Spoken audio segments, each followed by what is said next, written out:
วัสดีครับสวัสดีครับพ่อแม่พี่น้องทุกผู้ทุกคนนะครับมาพอกันอีกแล้วครับลาวพัฒนานะครับของวันที่13กุมภาพันธ์2569นะครับลาวพัฒนาก็คือเลขจากประเทศลาวนะครับพูนฟังทั้งพูนครับเลขจากประเทศลาวครับ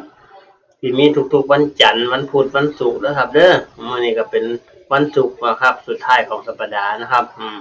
ขอขอบคุณสมาชิกหลายๆนะครับที่แวะเข้ามาชมทุกคลิปเลยอย่าลืมกดติดตามด้วยครับกดติดตามกดถูกใจกดไลค์กดแชร์ให้กำลังใจกันหรือคอมเมนต์เอามาอย่างก็ได้เขาเรียกว่าอะไรติชมติชมนะครับทั้งติทั้งชมนั่นแหละติก่อนแล้วค่อยชมนะครับพูดง่ายๆว่าด่าก่อนแล้วค่อยมาลูบหลังอาจารย์นั้นนี่ไม่ดีนะอันนี้ไม่ดีนะครับงวดที่แล้วก็เขาเนาะเขาบนเขาล่างยิ้มแย้มแจ่มใสกันเป็นแถวเลยแต่ว่ากับมีส่วนอีกส่วนหนึ่งแหละที่จับว่าถึง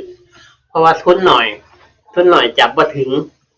นอกจากโชคอีรีจะค่อยสิเขานะครับเนาะครับเขาบนล่างเลยรอบที่แล้วนะครับก็ขอแสดงความยินดีกับคนที่โชคดีส่วนคนที่โชคยังมาบ้านหอนี่ก็สู้ไปนะครับเนาะชีวิตไม่สิ้นต้องดิ้นรนไปนั่นแหละที่เขาว่านั่นแหละประมาณนี้นะครับเนาะ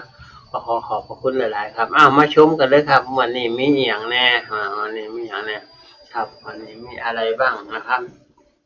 4 กับ 5เด่นนะ4 กับ 5 8 9 0 1 2 4 5นะครับเอาคนละอันยังมันเปลี่ยนขอโทษอันนี้ลาวสตาร์ไม่หลงลืมหน่อยได้เนี่ยหลงลืมแล้วลืมแบบไม่นี่ถึงว่าอยู่เอาเลขที่จังคุ้นว่ะครับ2 กับ 3นะครับลาวพัฒนา2 กับ 3นะครับเมื่อวันว่ามา4 กับ 5อีดีล่ะ2 กับ 3นะครับ2 3 4 5เนี่ย4 5ก็ยังมีอยู่2 3 4 5 6 7 8นะครับวินนะชุดวินนะ3 4 4 3 3 5 5 3 3 6 6 3 3 7 7 3 3 8 8 3 2 4 4 2 2 5 5 2 2 6 6 2 2 7 7 2 2 3 3 2อันนี้นวดนิ้วมือได้เลยบีบนิ้วมือเจ้าของนวดจังซี่นวดกดอย่างละนาทีนึงก็ได้วินาทีก็ได้ให้เลือดมันบีบเคลื่อนไหวแล้วก็นวดขึ้นมานี่ให้เลือดมันเคลื่อนไหว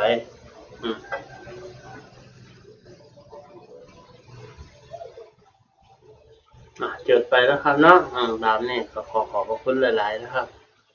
ขอให้ทุกท่านโชคดีเฮงว่าสิเว้าหยังวะลืมว่าสิสวดมนต์ให้ร่างกายโชคดีนะครับนะโมตัสสะภะคะวะโตอะระหะโตสัมมาสัมพุทธัสสะนะโมตัสสะภะคะวะโตอะระหะโตสัมมาสัมพุทธัสสะนะโมตัสสะภะคะวะโตอะระหะโตสัมมาสัมพุทธัสสะรอบที่1นะวิรัตโยวิรัคนยังวิรัหิงสาวิรัตติวิรัตสาวิรัตอิทิโยพุทธัสสะมานิมะพุทธัสสะสวะหงสัมปติฉามิ1วิรัตโยวิรัคนยังวิรัหิงสาวิรัตติวิรัตสาวิรัตอิทิโยพุทธัสสะมานิมะพุทธัสสะสวะหง2วิรัตโยวิรัคนยังวิรัหิงสาวิรัตติวิรัตสาวิรัตอิทิโยพุทธัสสะมานิมะพุทธัสสะสวะหงสัมปติฉามิวิรัตโยวิรัคนยังวิรัหิงสาวิรัตติวิรัตสาวิรัตอิทิโยพุทธัสสะมานิมะพุทธัสสะสวะหงสัมปติฉามิวิรัตโยวิรัคนยังวิรัหิงสาวิรัตติวิรัตสาวิรัตอิทิโยพุทธัสสะมานิมะพุทธัสสะสวะหงสัมปติฉามิวิรัตโยวิรัคนยังวิรัหิงสาวิรัตติวิรัตสาวิรัตอิทิโยพุทธัสสะมานิมะพุทธัสสะสวะหงสัมปติฉามิวิรัตโยวิรัคนยังวิรัหิงสาวิรัตติวิรัตสาวิรัตอิทิโยพุทธัสสะมานิมะพุทธัสสะสวะหงสัมปติฉามิวิรัตโยวิรัคนยังวิรัหิงสาวิรัตติวิรัตสาวิรัตอิทิโยพุทธัสสะมานิมะพุทธัสสะสวะหงสัมปติฉามิวิรัตโยวิรัคนยังวิรัหิงสาวิรัตติวิรัตสาวิรัตอิทิโยพุทธัสสะมานิมะพุทธัสสะสวะหงสัมปติฉามิครับครบ9จบแล้ว ขอให้ทุกท่านโชคดีโชคดีแห่งๆๆๆเด้อสาธุขอให้เลขมาบนล่างเด้อครับครับครับอ้าวจดเอาไปเด้อบ่แม่นว่ามานั่งพนมมือนำอาจารย์เด้อล่ะ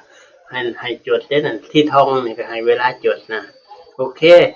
ทำนี่ก่อนเนาะขอให้โชคดีแห่งๆๆๆสาธุสาธุสาธุสาธุสาธุสาธุอืม